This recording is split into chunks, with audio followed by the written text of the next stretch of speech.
Hello, and welcome back, guys. It's Bushcraft Family with another podcast.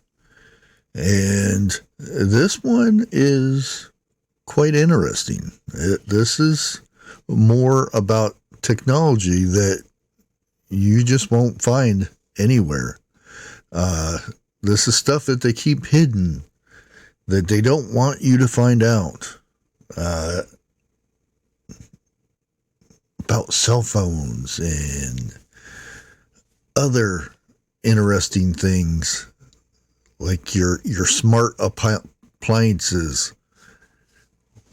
What kind of data is being sent around the internet? If you like podcasts like this, make sure you hit the subscribe and that fancy bell to make sure you get the notifications. Blah, blah, blah, blah, blah, blah. Hit the like button too. Anyways, let's get started with the first one. Men who frequently use their cell phones may suffer from low sperm counts than those who do not. And this is according to a new Swiss study that adds to mounting body of evidence showing a link between cell phone use and decreased male fertility. Yes, and the more it's being used, the less are getting made, I guess, is what they're getting at. The study found that men who use their cell phones more than 20 times a day, just more than 20 times a day, significantly lower sperm counts and decreases sperm. Come on, gotta have the cat up here, I guess. Sperm concentration. Two critical measures of male fertility than who used to use their cell phone just once a week. Do you know anybody that uses their cell phone for just once a week? These men had roughly 21% higher risk of sperm count than 30% risk of sperm concentration, falling below the World Health Organization for fertile men. So, you know, who is getting into this? You know it's a serious thing when the use of a cell phone might just be the next birth control for men, that is. The author of the study, which tracked the health data and cell phone usage data of 2,886 men from 2005 to 2018, said the link between cell phone use and lower sperm count was pronounced. In its first period of the study, 2005 to 2007, the decrease progressively over time periods from 2008 to 2011 and 2012 to 2018. Sorry. All this scientific talk here. And there's experts, other experts, a world-leading scientist on cancer risk from radiation took issue with the author suggesting the newer wireless technology emits less radiation. The author gave an over-generalized explanation that conventionally suited wireless companies' interest. Yeah, Yeah, there's money involved in there somewhere. So, yeah. One scientist says it's less likely that this is going to happen because he's dipping into the big cell companies who makes the cell phones. Yeah, there's always an expert that comes out and discredits the study that says one thing or another, and you find out that said scientist is in the pocket of somebody that's going to make money off of it. So right now, you would figure in the last 20 years, birth rates have plummeted seriously, and it could be because our men are turning to females, but I do believe that cell phone has a lot to do with it. Not only because they don't want to get out off the couch and look at that, away from looking at a cell phone, and actually go on a date and be with a female, but could be the radiation from a cell phone is doing something to the men so that their little swimmers are no more, if you know what I mean. And they have oncologists and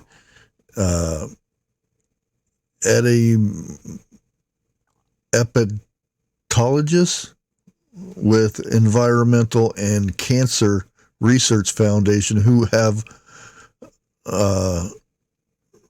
authorized more than 350 papers, and 60 of which address the topic of RF radiation. Said he disagrees with a statement made by the scientists with pockets being filled by cell phone companies. Said that the previous Swiss study is on the money, and these are people that publish these papers that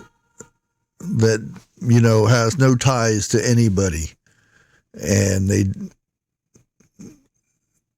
the Cancer Research Foundation, I'm not saying it's the best one out there or the truest or anything like that, but a lot of times they tell it how it is.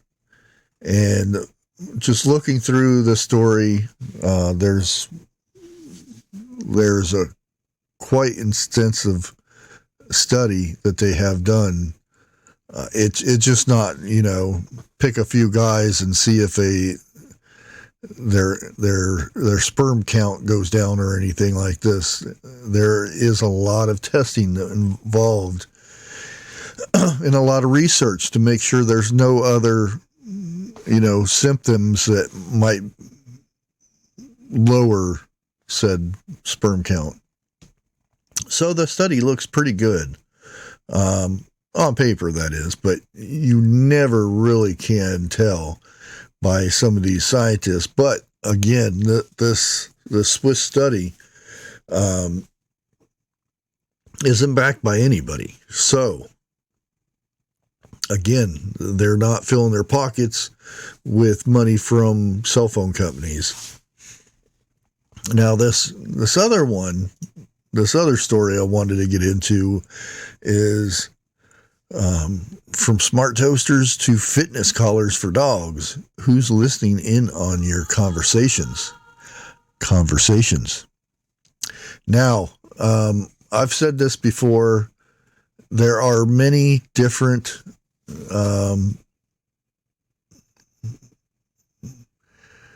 fishy things about our smart things, our AI things, our appliances and things like that. You have refrigerators that keep track of all your shopping and things like that. You have televisions that have microphones and cameras on them that have no function for it. So why are these things installed on your devices? Well, why do they have a microphone? Why do they have cameras on your smart TVs if the remote has no option for this, or there's no settings in the TV for this? Some say it's to listen in. It's to watch you. And it gets a bit scary when you sit there and realize that your smart TV may be watching you in more ways than one. They watch, they keep folders on everybody. What do you watch? How often do you watch? Where does your eye movement go when you're watching the screen and everything? All that's being tracked. That might be what the camera's for. It might just be where your eye goes. Oh, do you look at that fancy little pocketbook on that lady when she walked by? Do you like the shoes that guy was wearing? It's all about the eye contact, and they track all this stuff. And if you watch certain commercials and you really focus on this commercial, then all of a sudden you get ads sent to your cell phone or your computer about this, new taco at Taco Bell or something like that. These smart devices, even toasters. I didn't even know they had smart toasters, but they do.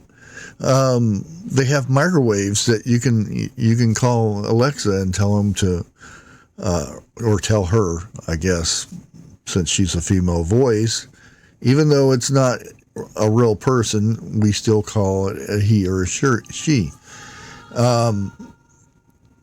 That being said, you can call Alexa and microwave me some popcorn, and it'll be ready for you, so you can go out there and pick it up when it's done. It sounds great, technology. It's like you're on the Star Trek ship and you ask for something and it's made, that kind of thing. But at what cost? At what cost? How much of your life is being shared among advertisers and products and things like that?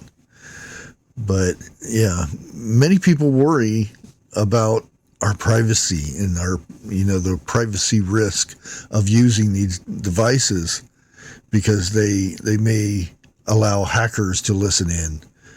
The thing is is the real problem the hackers or the companies that use this information?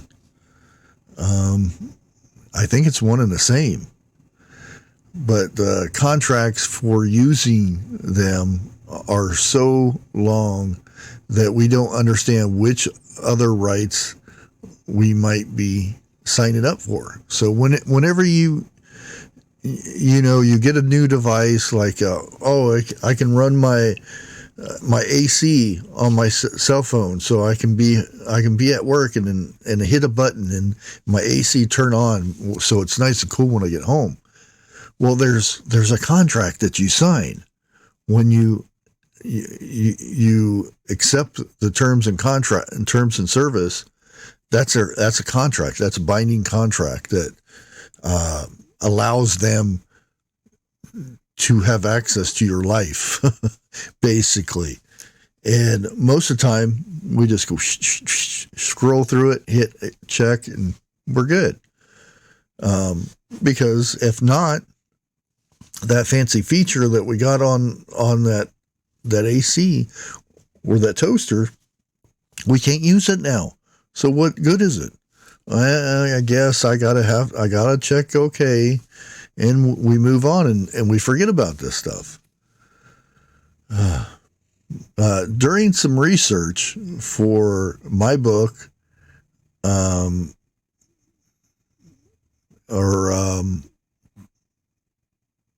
think it's called My Book.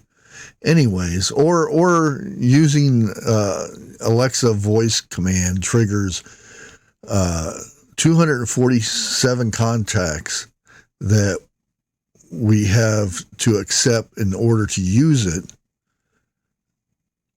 These contracts transfer our rights and data to countless, often unidentified parties. For example, they're frequently referred to affiliates, which is in contract when you use the Alexa thing or the My Book thing. I don't even know if it's called My Book. I can't remember. Anyways, when you accept this, there are things in the contract that says we may refer or we may send this data to our affiliates and things like that, which is another word for we're going to sell all your information that we listen to and record, and we're going to sell it off to everybody that we can so we can make more money off of you. That's what the contract is. But yeah, and there has been many companies that actually do data analysis and found it takes about an hour and a half to read, like Apple, the Apple terms and conditions. It can actually take an hour and a half to read that contract before you accept it, before you can use an Apple product. Who has time to read all that to make sure all my stuff is safe? And there's nobody, unless you have an office full of lawyers that will nitpick through all that stuff and find your loopholes so you can be safe and everything. It's all going to be used anyway. Like I said, whenever, like your cell phone, how many apps do you have on your cell phone? When you first get your cell phone and there's nothing on it, you don't transfer anything over, how many apps are on that cell phone? It maybe 50 to 100. 50 to 100. And then you add on all the ones that you want and you get. The thing is, each one of those apps has a folder that has all your information on it. And guess what? All those apps can share and grab that information from another app and use it or sell it or whatever purposes they need for that stuff. And this is where we're at in society here. It's like, who cares? You're going to get that stuff. There are steps that you can take that will limit some of the information that gets out from your cell phone. But there are what everybody thinks is a very safe thing. It was, don't allow my information, or don't allow the apps to use my information for advertising purposes or anything like that. Something in that. You check that, doesn't do a dang thing, because whenever you accept the terms of service from that whatever apps are you using, that overwrites that on your phone. So it's just a smoke screen. That little check on there, smoke screen. It means nothing. You'd have to do a lot of research to go in your cell phones, and there's certain things that you can unlock that opens up more of your cell phone settings. It's called a debug. Most of the time it's called debug mode or something like that, to where you can go in and there is a lot more settings in there to where you can actually lock down more of your phone that cannot be used by advertisers or, be sold for wherever. And you would be surprised how much data gets sent from your phone without you ever even knowing it. If you sit there and track the data from just your cell phone, and we're not talking about any of your smart devices or anything like that, just the data from your cell phone, you would be shocked how much information gets sent out without you even knowing it. And it becomes alarming.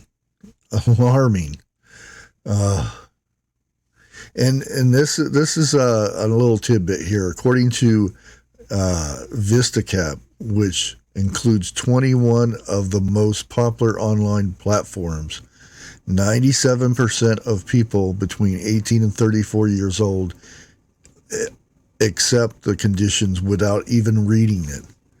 97%. There's 97% of the population. And this is facts. Because, again, you have a camera on your phone that records every little thing your eye does. Wherever it looks, it tracks all that information. So, you don't have to accept the conditions for studies like this. All you do is sit there and turn your cell phone on and look through this stuff, and it automatically, it's free. Anybody can get that information. But again, 97% of people between the age of 18 and 34 years old accept conditions of contracts without even reading it.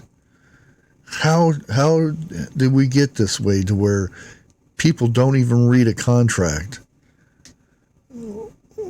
when forced to use one? It is crazy. And these studies there's so many studies on this, which anybody can find. They're out there for everybody to see. But nobody has time for those. Doesn't even matter. Until recently, we took, we might have forgotten for thinking that terms and conditions we accept when browsing the internet were just box ticking and experience and nothing to worry about. But between January and July, Europe's lead data protection enforcement authorities and the Bureau of European Union Court of Justice shed light on Meta's, formerly known as, Facebook, practice of relying on these contracts to target us with ads. And anybody on Facebook knows if you say anything or if you look at an ad too long or anything, boy, you get spammed with the ads like crazy. But there are like I said, European data protection boards and things like that is actually doing something about this. They're banning the practice of this in other countries, but not here in the United States yet. Who cares, basically? And it's that money. So, you know, Facebook dude goes to Washington and talks about this and that, and then nothing is ever done because he's lining some pockets. Just my opinion. It's not fact, but yeah. Yeah. Terms and service or terms and conditions are not just our privacy. And our privacy is not just about data. By surrounding ourselves with devices, with sensors, also known as Internet of Things. We effectively invite digital landlords into our homes. I've always liked that phrase. When using these smart devices and anything that you have to check to okay to use, you know, that terms of service and stuff. Yeah, we're inviting digital landlords into our homes. It's amazing. It really is. How we lock our doors and we have security cameras and alarm systems, but we walk right through the door, we lock it up, we set our alarms and all this stuff, but we have that cell phone in our pocket that has reign over our lives, that all of our information that we look at and we watch on TV and stuff like that, it's free.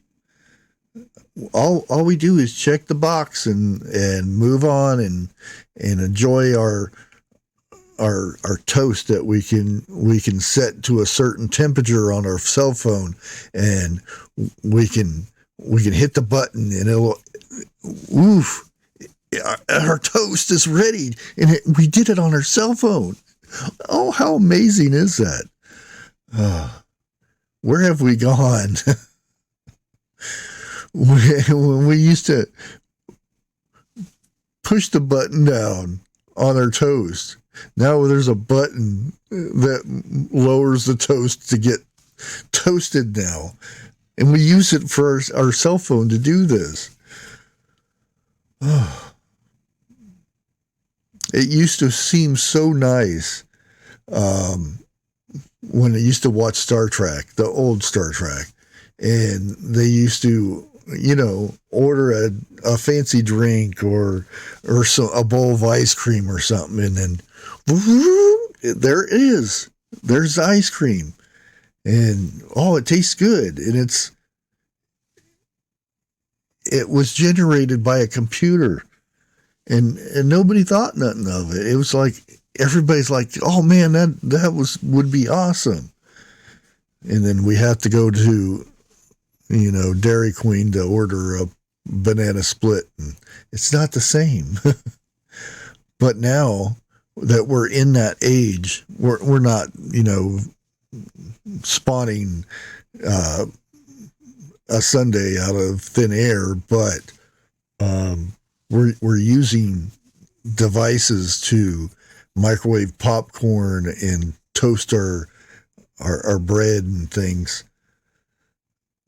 But all that information is being sent somewhere to be used against us, or to be used to make us want to buy things that we never thought we would want. But, our eyes told us, that pair of shoes. Oh, I bet you that would look good. Yeah. And then, oh, there's ads for this and that. When does it go from what you're wanting to buy and things like that to something a little bit more dangerous? Yeah. Anyways, guys, we're at that point in this podcast where I'm going to end it. This has been a little bit longer podcast. I might start doing little half an hour shots and seeing how everybody likes them. Hope you enjoyed it. If you did, make sure you hit that like button, subscribe, and all that funky stuff. Until next time, watch what you click. At least read, some of it.